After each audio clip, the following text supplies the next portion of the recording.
باللہ من الشیطان الرجیم بسم اللہ الرحمن الرحیم السلام علیکم ورحمۃ اللہ وبرکاتہ۔ کامران شہزاد صدیقی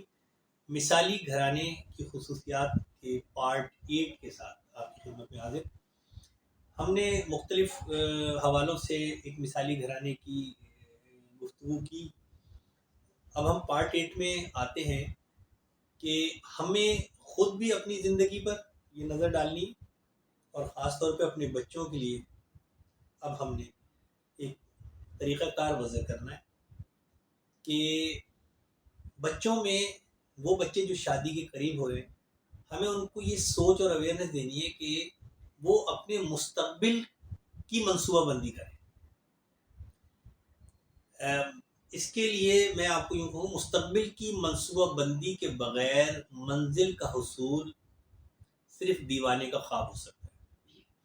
جو لوگ بغیر منصوبہ بندی کے زندگی گزارتے ہیں وہ اکثر زندگی ان کو گزار دیتی ہے۔ مثال کے طور پہ ایک لڑکا اور لڑکی جب شادی کرتے ہیں تو ان کی شادی کرنے کے عمل کا مقصد کیا ہے، وہ مستقبل میں کیا چاہتے ہیں۔ اگر ہم اس چیز پر غور کریں، اگر ہم اپنی نئی نسل کو یہ سوچ دے دیں کہ آپ نے شادی کرنی ہے تو اپنے مستقبل کی منصوبہ بندی کو سامنے رکھ کے کرنی ہے، جب آپ یہ سوچ دے دیں گے اپنے جوان کو، اپنے بچوں کو، اپنی بچیوں کو، تو پھر ان کو موجودہ دور کا جو بے راہ روی کی جو محبتیں ہیں، جو بے راہ روی کی اٹیچمنٹس ہیں، جو بلا جواز قربتیں ہیں، جو معاشرے کو اخلاقی طور پہ انحطاط کا شکار کر رہی ہیں، بھاگ کے شادیاں کرنا یا بنا سوچے سمجھے لو میرج کرنا، والدین کی ساکھ کو داؤ پہ لگا دینا، یہ ساری چیزیں دم توڑ دیں گی اگر ہم نے اپنے نئی نسل کو یہ سوچ اور شعور دے دیا کہ آپ نے مستقبل کی منصوبہ بندی کے تحت شادی کے اقدامات کرنے، اور بچے کو یہ بتانا ہے، اپنی نئی نسل کو یہ بتانا ہے کہ کن وجوہات کی بنا پہ آپ نے شادی کرنی ہے، آپ کی زندگی کا ایمبیشن کیا ہے، آپ جس شادی کے بعد جس گھر کی آپ بنیاد رکھنے جا رہے ہیں اس گھر کا سٹرکچر کیسا ہونا چاہیے۔ تو پھر ہوتا یہ ہے کہ اس گھر کا سٹرکچر جیسا ہونا چاہیے اسی قسم کی منصوبہ بندی کی جاتی ہے۔ اس کی میں مثال اس طریقے سے دیتا ہوں کہ میں ایک گھر بنانا چاہتا ہوں۔ اب اگر میں نے یہ منصوبہ بندی ہی نہیں کی کہ میرے پاس بجٹ کتنا ہے اور مجھے گھر کتنا بڑا چاہیے، تو صرف گھر بنانے کی خواہش جو ہے مجھے ایک اچھا گھر مہیا نہیں کر سکتی۔ مجھے گھر 120 گز پہ بنانا ہے، مجھے گھر 240 گز پہ بنانا ہے، یا مجھے گھر 400 گز پہ بنانا ہے، یا مجھے گھر 1000 گز پہ بنانا ہے۔ تو جو میرا منصوبہ ہوگا، جیسی میری سوچ ہوگی، اتنا بڑا زمین کا ٹکڑا میں لوں گا گھر کی تعمیر کے لیے۔ ایسا ممکن نہیں ہے کہ میں چاہوں کہ میرے گھر میں ایک سوئمنگ پول بھی ہو، میرے گھر میں بڑے اور کشادہ کمرے ہوں، میرے گھر میں ٹیرس اور لان ہو، اور میں پلاٹ 80 گز کا لے لوں، تو نتیجہ کیا ہوگا کہ میرے جو خواب ہیں وہ ٹوٹ جائیں گے۔ اور اسی طریقے سے اگر میری آمدنی کے وسائل بالکل بھی نہیں ہیں اور میں خواب 1000 گز کا پلاٹ کا دیکھوں، تو وہ بھی میرے خواب کبھی پورے نہیں ہوں گے۔ اس ٹارگٹ کو اچیو کرنے کے لیے بعض دفعہ میں غیر قانونی حربے استعمال کروں گا، اور وہ حربے نقصان دہ ہوں گے۔ تو یہ سوچ ہم جب اپنے بچوں کو، اپنی نئی نسل کو دیں گے کہ آپ نے منصوبہ بندی مستقبل کے حوالے سے کرنی ہے، اور پھر آپ نے شادی کی طرف جانا ہے، آپ نے اپنے جیون ساتھی کو پسند کرتے ہوئے، اپنے جیون ساتھی کا انتخاب کرتے ہوئے آپ کو اپنے مستقبل کی پلاننگ کو ذہن میں رکھنا ہے کہ آپ کس قسم کا گھرانہ چاہتے ہیں، آپ اپنے گھر کے خد و خال کو کن خطوط پر استوار کرنا چاہتے ہیں، تو پھر اس کے قریب ترین معیار کا جیون ساتھی آپ کے لیے سوٹیبل ہے، ورنہ آپ کا منصوبہ دھرا کا دھرا رہ جائے گا۔ تو اس چیز کو ہمیں اپنی نئی نسل کو اجاگر کرنا ہے۔ تو پھر یہ ہوگا کہ وہ یہ جو لا حاصل قربتیں ہیں، یہ جو لا حاصل روابط ہیں، یہ جو لا حاصل تعلقات ہیں، جن کے نتائج بے راہ روی فحاشی، عریانی، بدنامی، رسوائی، تو یہ ساری چیزوں پر بین لگنا شروع ہو جائے گا اور یہ گریجولی ریسٹرکشن آتی چلی جائے گی اور نئی نسل جو ہے اپنے جیون ساتھی کے انتخاب میں بڑی ان چیزوں کو کنسیڈر کرے گی کہ میں نے منصوبہ کیا ہے میرا، میں نے زندگی کو کن خطوط پر گزارنا ہے،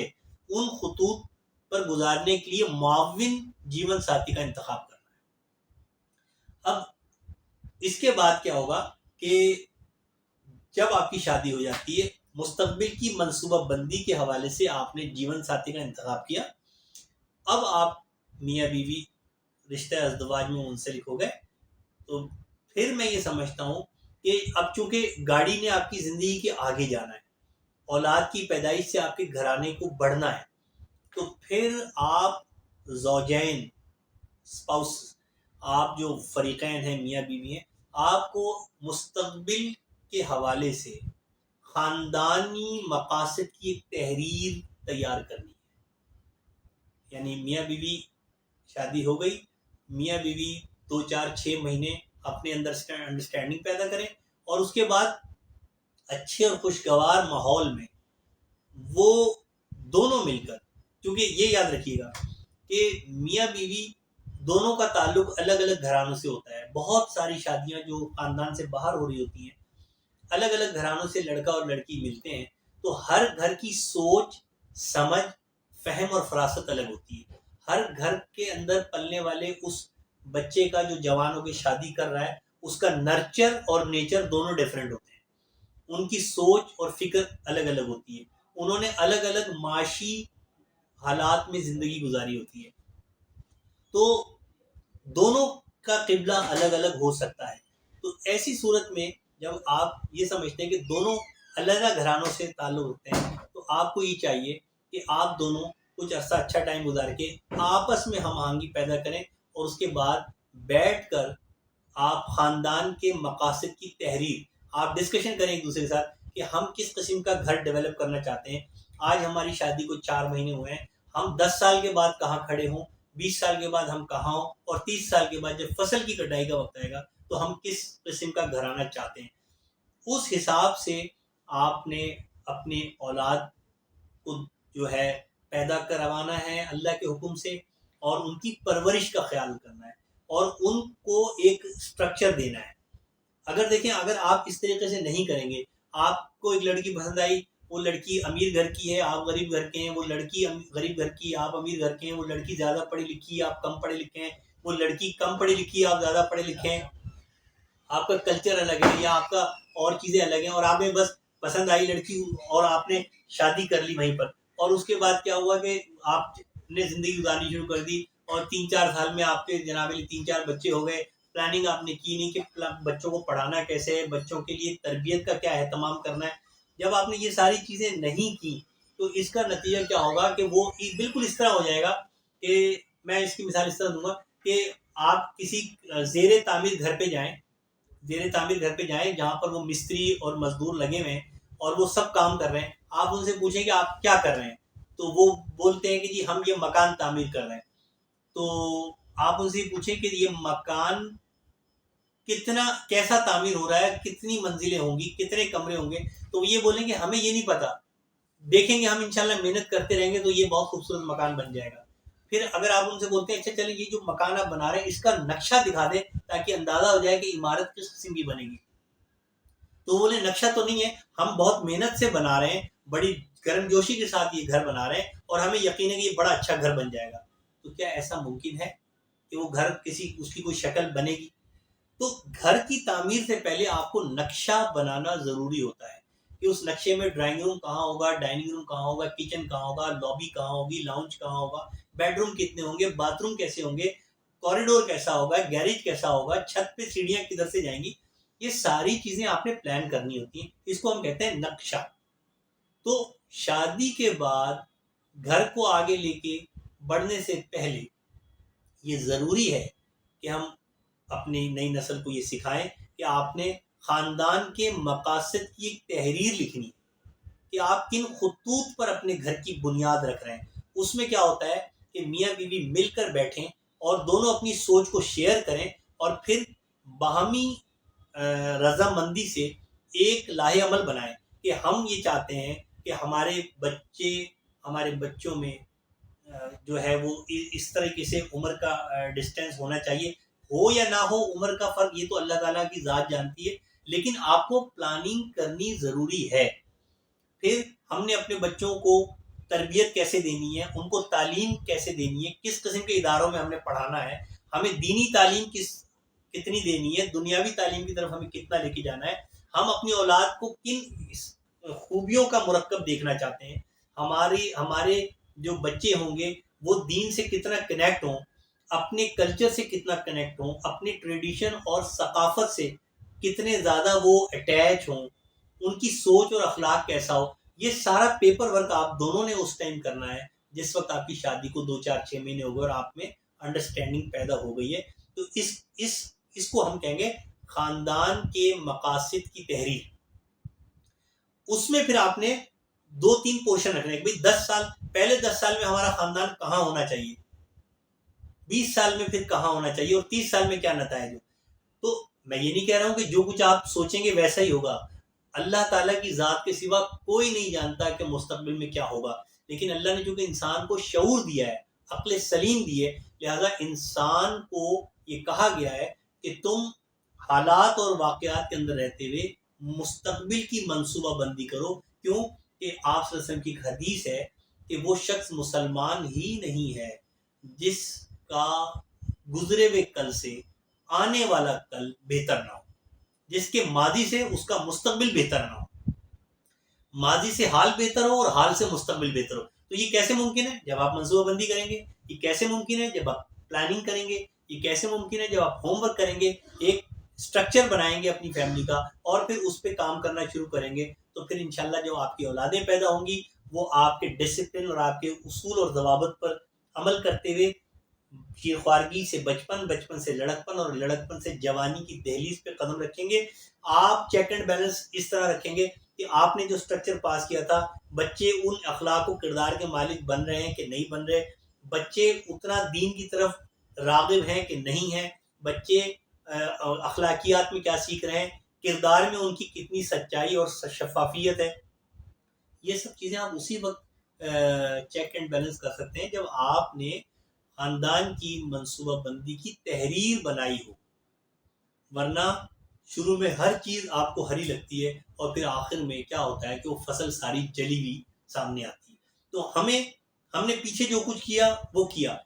اب بھی ہمارے پاس موقع ہے، جن کے بچے ہیں وہ بھی ایک پلاننگ کریں، اور جو اب شادی کر رہے ہیں وہ بھی یہ پلاننگ کریں، اور جنہوں نے شادی کرنی ہے، ہم نے اپنے جن بچوں کی شادیاں کرنی ہیں، ہم ان کو ابھی سے ان کے ذہن میں یہ چیزیں ڈالیں کہ آپ نے ایک منصوبہ بندی کے تحت گھر کو قائم کرنا ہے اور اس کے بعد آپ نے اس کو آگے لے کے چلنا ہے۔ ورنہ کیا ہوگا، بیوی کی سوچ الگ ہے، شوہر کی الگ ہے، ایک فلائٹ ہے، ایک جہاز ہے، کراچی سے اڑتا ہے، جو جہاز کا پائلٹ ہے وہ یہ سوچ رہا ہے اور اس کو یہ پتا ہے کہ جہاز کو مجھے لے کے جانا ہے نیو یارک، اور جو فلائٹ انجینئر ہے اس کو وہ یہ سوچ رہا ہے کہ مجھے تو جانا ہے آسٹریلیا۔ تو اب آپ مجھے بتائیں کہ وہ جہاز کہاں پہنچے گا؟ فلائٹ انجینئر کے کنٹرول میں ٹوٹل اس کی ٹیکنیکلٹیز اور میکینیکلٹیز ہوتی ہیں، اور جو فلائٹ کا پائلٹ ہوتا ہے وہ جسٹ لائک اے ڈرائیور اس جہاز کو سمت تعین کرتا ہے۔ تو فلائٹ انجینئر فیول کا خیال رکھے گا، جہاز کی اڑان اور جہاز کی خامی خوبیوں کا خیال رکھے گا۔ تو آسٹریلیا یہاں سے 5000 کلومیٹر پہ ہے، امریکہ یہاں سے فرض کریں 12000 کلومیٹر پہ ہے، تو آپ مجھے بتائیں وہ جہاز کہاں اترے گا؟ جہاز کے اندر 2 اہم لوگوں کی جب سوچ ایسٹ اور ویسٹ ہوگی تو اس فلائٹ کا انجام کیا ہوگا، اور اس فلائٹ میں سفر کرنے والے پیسنجر کا کیا بنے گا؟ تو میاں بیوی کی مثال بالکل ایسی ہے۔ یہ میاں بیوی اگر ایک سمت میں نہیں ہوں گے، اگر میاں بیوی کی سوچ ایک ساتھ نہیں ہوگی، اگر میاں بیوی کی سٹرگل ایک نہیں ہوگی، اگر میاں بیوی کی منزل ایک نہیں ہوگی، تو پھر اس گھر کو کبھی بھی منزل نہیں ملے گی اور اس گھر کا شیرازہ بکھر جائے گا، چاہے وہ فریقین میاں بیوی کی علیحدگی کی شکل میں ہو، اور اگر علیحدگی نہیں بھی ہو اور معاشرے کے دباؤ سے وہ ایک گھر میں رہتے بھی رہیں، تو ان کے بچے جو ہیں وہ بے روی کا شکار ہو کے جو ہے وہ اپنے مقاصد سے، اپنی منزل سے، اپنے ماضی سے بالکل ہٹ جائیں گے، اور نتیجہ کیا ہوگا کہ خاندان کا شیرازہ بکھر جائے گا۔ تو ان چیزوں کا ہمیں خیال کرنا ہوگا، ورنہ ہوگا یہ کہ ہم جس طرح سے پہلے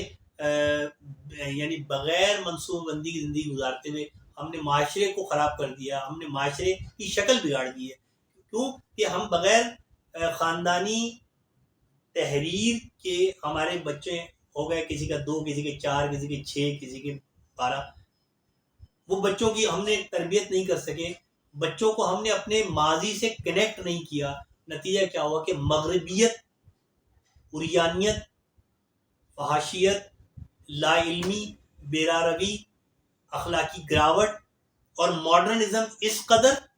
کہ آپ اپنے کلچر سے دور ہو گئے، یہ ہمارے معاشرے کا حصہ بن گیا ہے. اگر ہم منصوبہ بندی کے ساتھ خاندان کی بنیاد رکھیں گے اور ایک پراپر ہوم ورک اور ایک نقشہ بنا کے اس پہ لے کے چلیں گے تو ہم جدید ایجادات سے بھی بہرہ مند ہوں گے اور ہم اپنی ثقافت سے بھی جڑے رہیں گے. ہمارا اخلاقی معیار بھی بلند رہے گا، ہمارے گھروں میں محبتیں ہوں گی، الفتیں ہوں گی، چاہتیں ہوں گی، اپنائیت ہوگی، وفا ہوگی، اخلاقیات ہوگا، حیا ہوگی. یہ ساری چیزیں آپ کو ملیں گی.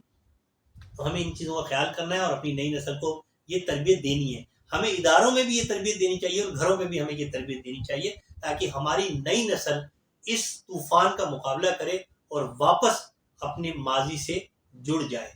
مجھے امید ہے کہ آپ کو یہ باتیں پسند آئیں گی. آپ ہمارے